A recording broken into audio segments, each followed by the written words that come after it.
Hello bachcho, let's read the question. The question says, choose the correct option regarding chlorophyll A molecule. A, in pure state it is red in color and thus it absorbs more blue wavelength of light than the red wavelength. B, it is soluble in water as well as petroleum ether. C, phytol chain is a part of chlorophyll where the electron rearrangement takes place when chlorophyll get excited.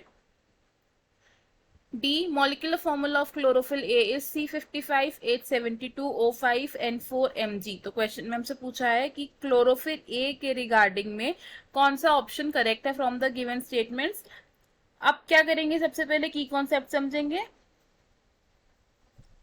इस question में हमारा की concept use हो रहा है chlorophyll A.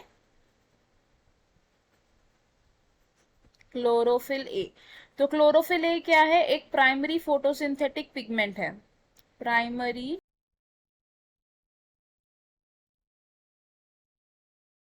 Photosynthetic pigment. अब chlorophyll A किस region में लाइट को ऑब्जॉर्ब करता है? In the regions red and blue. Absorbs light in blue and red wavelength. जो ब्लू रीजन होता है इसकी वेवलेंथ कैसी होती है? शॉर्टर वेवलेंथ होती है इसकी। और रेड रीजन की वेवलेंथ कैसी होती है? लॉन्गर होती है।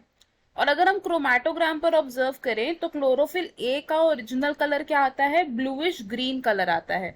तो इसका प्योर स्टेट में कलर क्या है?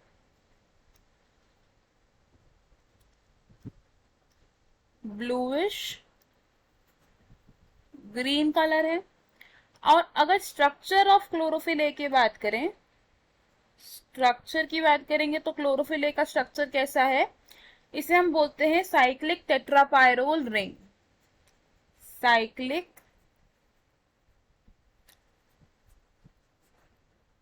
टेट्रापायरोल रिंग। अब इस स्ट्रक्चर के दो कंपोनेंट्स होते हैं। वो दो कंपोनेंट्स कौन कौन से होते हैं? फर्स्ट कंपोनेंट को हम क्या बोलते हैं? Porphyrin head. और सेकंड कंपोनेंट होता है हमारा साइड चेन्स, जिसमें क्या इंक्लूड होता है? एक लॉन्ग फाइटोल चेन। जिसमें क्या इंक्लूड होता है? एक लॉन्ग फाइटोल चेन। पोरफायरिन क्या है? एक साइक्लिक स्ट्रक्चर है जिसमें क्या प्रेजेंट है? सेंट्रल एटम प्रेजेंट है और उसके साथ 4 नाइट्रोजन एटम्स प्रेजेंट है। सेंट्रल एटम कौन सा है? Magnesium is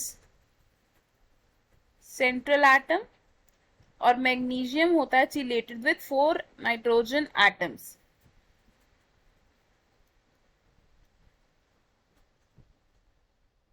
nitrogen atoms. तो अब ये जो पोरफायरिन रिंग होती है, इसमें क्या होता है? क्लोरोफिल ए में जब एक्साइटेशन होती है तो इलेक्ट्रॉन्स का रीअरेंजमेंट होता है। यहां पर व्हेन क्लोरोफिल इज एक्साइटेड, क्या होता है? यहाँ इलेक्ट्रॉन रीअरेंजमेंट होता है। और अगर हम बात करें अब फाइटोल चेन की, फाइटोल चेन। फाइटोल चेन क्या है? एक लॉन्ग चेन है ये। और इसे किससे डिराइव किया जाता है? इसे डिराइव किया जाता है from isoprenoid units. derived from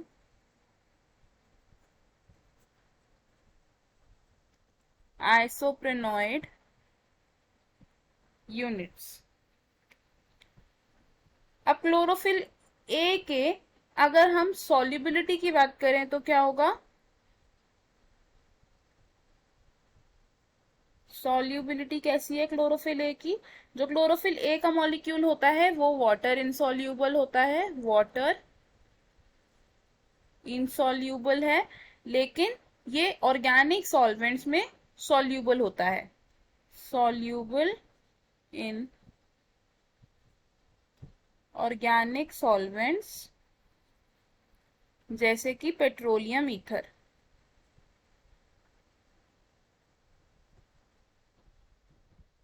और क्लोरोफिल मॉलिक्यूल का केमिकल फॉर्मूला क्या होता है? केमिकल फॉर्मूला, इसका केमिकल फॉर्मूला होता है C55H72O5N4Mg। तो हमारे पास जो स्टेटमेंट्स गिवन थी इनमें से कौन सी स्टेटमेंट करेक्ट होगी? हमारी स्टेटमेंट करेक्ट होगी D. Molecular formula of chlorophyll A is C55H72O5N4Mg। तो हम क्या लिखेंगे? Option D is correct. बाकी के ऑप्शंस क्यों इनकरेक्ट है? Because option A says in pure state it is red in colour and thus it absorbs more blue wavelength of light than red wavelength. तो ये ऑप्शन रॉन्ग होगा because pure state में chlorophyll A का colour कैसा होता है? Bluish green, bluish green colour होता है। Option B says it is soluble in water as well as in petroleum ether. तो ये ऑप्शन भी रॉन्ग होगा बिकॉज क्लोरोफिल ए वाटर में इनसॉल्यूबल होता है बट पेट्रोलियम ईथर में सॉल्यूबल होता है। Option C says phytol chain is a part of chlorophyll where electron rearrangement takes place when chlorophyll gets excited। तो ये ऑप्शन भी रॉन्ग होगा because electron rearrangement phytol chain में नहीं होता, ये कहाँ पर होता है? In the porphyrin ring. तो हमारा करेक्ट और फाइनल आंसर है option D. I hope you understood it well. All the best. Thank you.